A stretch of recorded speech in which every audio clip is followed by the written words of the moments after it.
Ethan was 25 years old, and most days he felt invisible. Not in the dramatic sense. No one bullied him. No one shouted at him. Life simply moved past him as if he were standing still while everyone else kept walking forward. His friends were busy building careers, posting milestones, and talking about the next big thing. Ethan, on the other hand, woke up every morning with the same quiet question in his mind. Am I falling behind? He lived in a small rented room with a window that faced another building. No inspiring view, no open sky, just concrete and noise. Every morning, he sat on the edge of his bed for a few seconds longer than necessary, gathering the energy to start another day that felt exactly like the last one. Ethan had dreams once, big ones. He wanted to create something meaningful, something that felt like his own. But life had a way of interrupting dreams. Money became a concern. Time slipped away. Failures piled up. And slowly, without realizing it, Ethan began to doubt himself more than the world ever doubted him. People around him meant well, but their words still hurt. You're still trying that? Maybe this just isn't for you. Be realistic. Each sentence stayed with him longer than it should have. At night, when everything went quiet, those voices became louder. He would lie awake, staring at the ceiling, wondering if he had waited too long, if he had missed his chance. Some days, motivation videos helped. Other days, even those felt distant.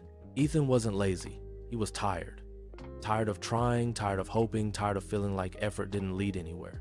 One evening, after another long and unremarkable day, Ethan went for a walk. No destination, just walking. The sky was slowly changing colors as the sun went down, and the air felt heavy but calm. He stopped at a small park and sat on a bench. Around him, life continued.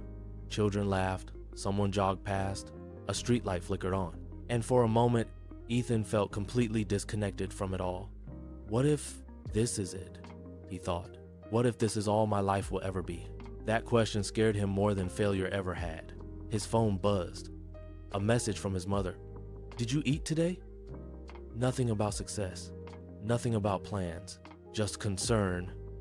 Ethan stared at the screen for a long moment. His chest felt tight. It wasn't that he didn't want to succeed. It was that he felt lost. And admitting that, even to himself, felt heavy. That night, Ethan made a quiet decision.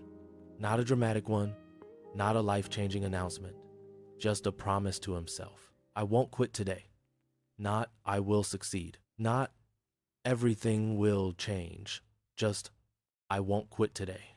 The next morning, he woke up a little earlier, not because he felt motivated, but because he felt honest. He stopped waiting for confidence to arrive. Instead, he focused on doing one small thing, just one.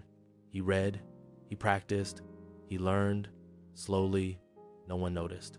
No one applauded. There were no instant results. Some days still felt pointless, but something had shifted. Ethan was no longer fighting to prove himself to others. He was showing up for himself. There were setbacks, plenty of them. Days when he felt like he was going backward instead of forward.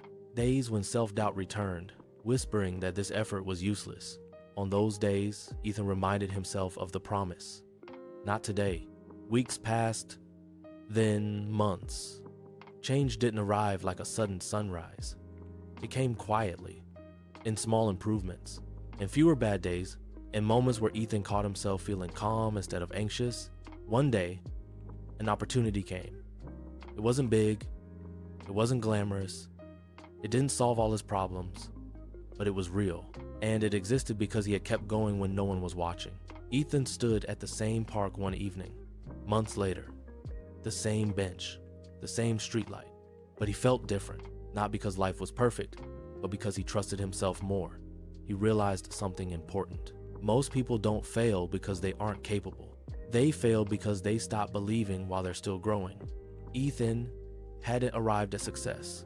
He hadn't made it, but he was moving. And movement, he learned, was everything.